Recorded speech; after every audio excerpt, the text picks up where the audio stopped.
Hello বন্ধুরা, আজ আপনাদের নতুন একটি জায়গা দেখাবো। জায়গাটির নাম হচ্ছে রামধুরা।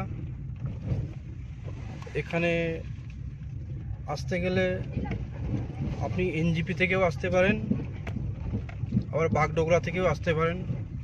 যে কোনোভাবে আপনাকে শিলিগুড়ি পৌঁছাতে হবে। শিলিগুড়ি থেকে মোটামুটি এখানকার দূরত্ব 86 কিলোমিটার। আপনি ডাইরেক্ট গাড়ি ভাড়া করে আসতে পারেন। গাড়ি ভাড়া করলে মোটামুটি 2,500 থেকে 3,500 টাকা মতো খরচ পড়বে। বিভিন্ন সিজনে বিভিন্ন রকম হতে পারে, ছোটো গাড়ি বড় গাড়ি, অল্টো ওয়াগনার এগুলো 2,500 টাকার মতো নিতে পারে। আর সুমো বা কপি একটু বেশি পড়বে সেক্ষেত্রে। আর আপনি পয়সা বাঁচাতে চাইলে প্রথমে বাসে করে চলে আসেন কালিম্পং। কালিম্পং থেকে খুবই কাছে, মোটামুটি 14-15 কিলোমিটার দূরে। কালিম্পং থেকে আপনি শেয়ার জিপ পেয়ে যাবেন।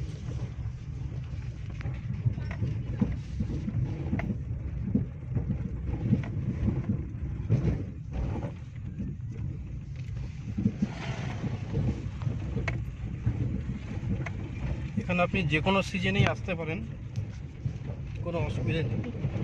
তবে বর্ষার সময়টা অ্যাভয়েড করাটাই ভালো, তখন কাঞ্চনজঙ্ঘার ভিউটা অতটা ভালো পাওয়া যায় না মেঘলা আকাশের জন্য। তাছাড়া যে কোনো সময় সারা বছরই আসতে পারেন, ফ্যামিলি নিয়েও আসতে পারেন, কোনো অসুবিধা নেই। আমরা এখন যাচ্ছি পেডং, গিয়েছিলাম পেডং থেকে ফিরছি। পেডং থেকে আলগাড়া সামনে আছে, আলগাড়া থেকে আমরা এখন রামধুরা যাব। রামধুরা এবং ইচ্ছেগাঁওটা আজকে দেখব। এই দুটো জায়গা দেখে আমরা আজকে শিলিগুড়িগাঁও ব্যাক করব।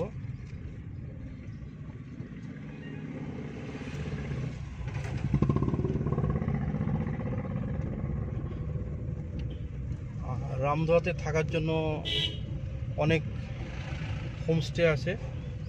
হোটেল পাবেন না কিন্তু এখানে হোটেলের সঙ্গে হোটেল নেই বললেই চলে। হোটেলে থাকতে গেলে আপনাকে কালিম্পং থাকতে হবে, সেখান থেকে এসে হয়তো দেখতে হতে পারে। সেইভাবে না থেকে এখানে হোমস্টেতে থাকাটাই বেটার।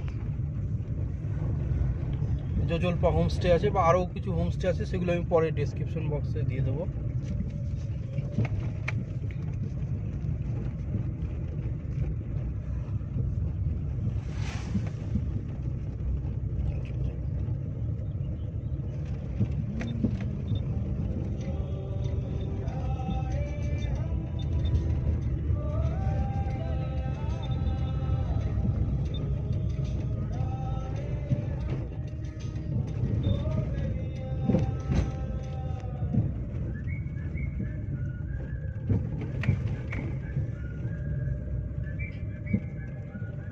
আমরা এখন আছি আলগাড়াতে। কিছুক্ষণের মধ্যেই আমরা রামধুরা পৌঁছে যাব, রামধুরা ভিউ পয়েন্টে।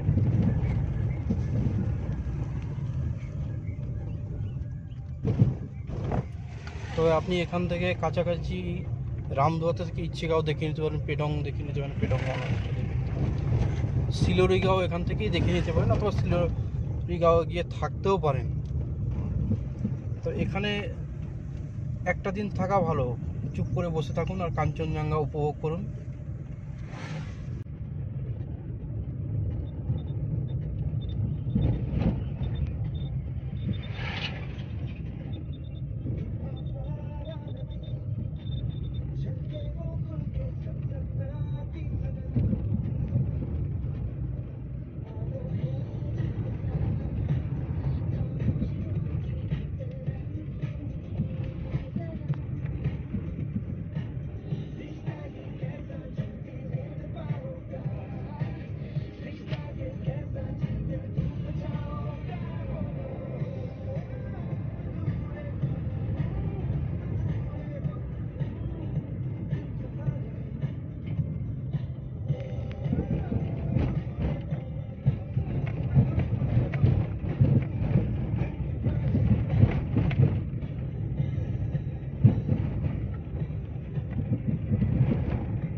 কিছুক্ষণের মধ্যে আমরা পৌঁছাবো রামধুরা ভিউ পয়েন্টে, দেখতে থাকুন। চ্যানেলটি পছন্দ হলে লাইক করুন, সাবস্ক্রাইব করুন, শেয়ার করুন।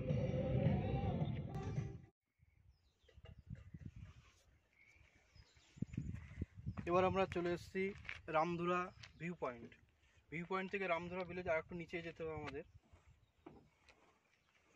এইখান থেকে পুরো কাঞ্চনজঙ্ঘা রেঞ্জটা দেখতে পাওয়া যায়। আর ওয়েদার খারাপ, কিছু দেখতে পাচ্ছি না আমরা, ব্যাড লাক, কিন্তু প্রকৃতিকে দেখুন, এনজয় করুন। এই ভিউ পয়েন্টে একটি চায়ের দোকান আছে, চা, মোমো বা অন্য কোনো স্ন্যাক্স পাওয়া যায়। আপনি চাইলে এখানে খাওয়া দাওয়া করতে পারেন, কোনো অসুবিধা নেই।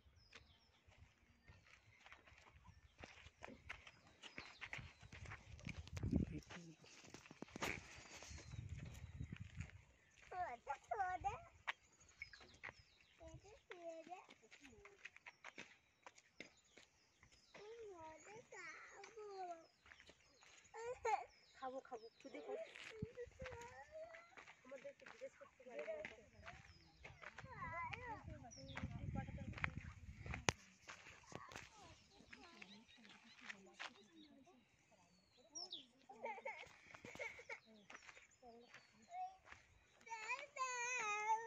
এত কুয়াশা ভালো দেখতে পাচ্ছি না আমরা, যেটুকু দেখানো সম্ভব সেটুকুই দেখাচ্ছি।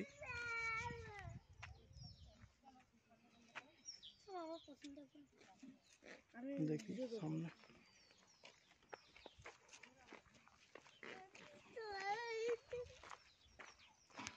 চারিদিকে পাইনের জঙ্গল আপনাকে মুখরিত করবেই।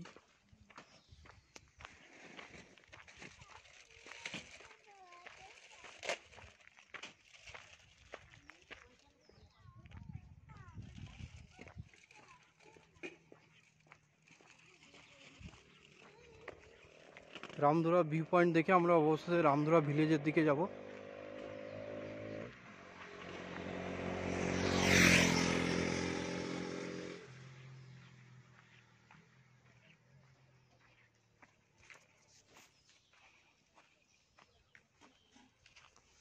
ঝিঝি পোকার ডাক পর্যন্ত শুনতে পাচ্ছি। এত নিস্তব্ধতাই এখানকার সৌন্দর্য।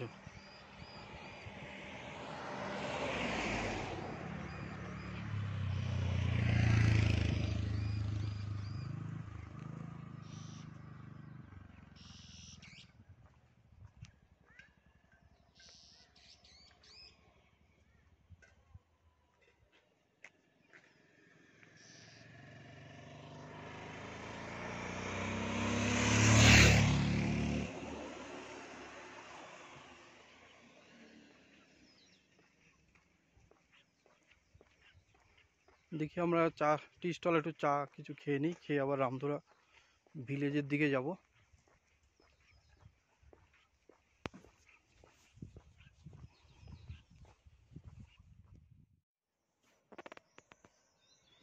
আমরা এখন চলে এসেছি রামধুরা ভিলেজে। সামনে দেখতে পাচ্ছেন ছবির মতো, একদম ছবিতে যেমন দেখায় ঠিক তেমনি সাজানো গ্রাম। কুয়াশার জন্য আমরা কাঞ্চনজঙ্ঘার ভিউটা দেখতে পাচ্ছি না, তাহলে এখান থেকে পরিষ্কার কাঞ্চনজঙ্ঘা দেখা যায়। এত সুন্দর ভিলেজ, সুন্দর ছবির মতো বাড়ি ঘরগুলো সাজানো, দেখুন আপনারা।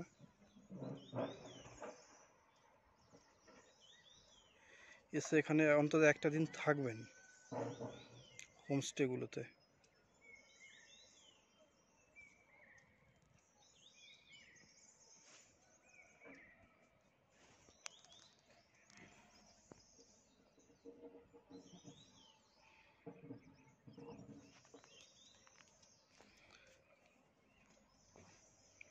যদি পাখির ছবি তোলার শখ থাকে তাহলে তো পোয়া বারো। পাখির ডাক আমি এখনই শুনতে পাই, এখানে দাঁড়িয়েই শুনতে পাচ্ছি। ভোর বা সন্ধ্যাবেলা বেরোলে প্রচুর পাখি দেখতে পাবেন এখানে। আর ফুল তো প্রচুর পরিমাণে রয়েছে।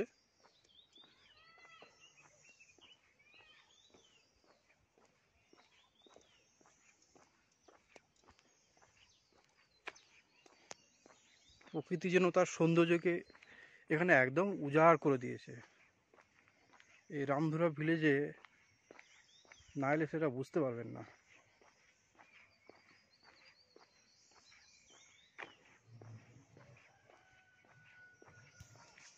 পাখির ডাক নয় তো মোরগের ডাকও শুনতে পাচ্ছি এখন।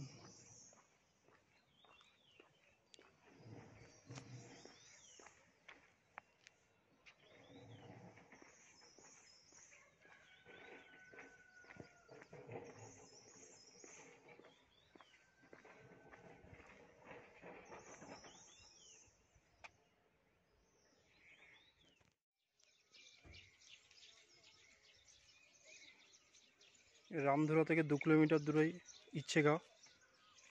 আমরা এবার এসেছি ইচ্ছেগাঁও গ্রামটিকে পায়ে হেঁটেই আমরা দেখে নিতে পারবো। একদিন থাকলে এখানে ভালো লাগবে, এখান থেকে কাঞ্চনজঙ্ঘার ভিউ পেয়ে যাবেন।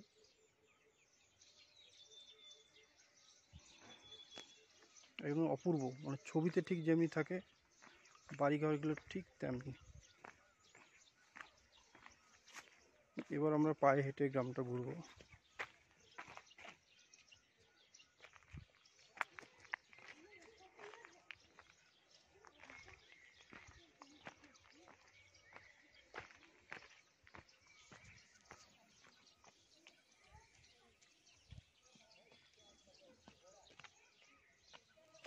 হেঁটে নিচের দিকে নামছি।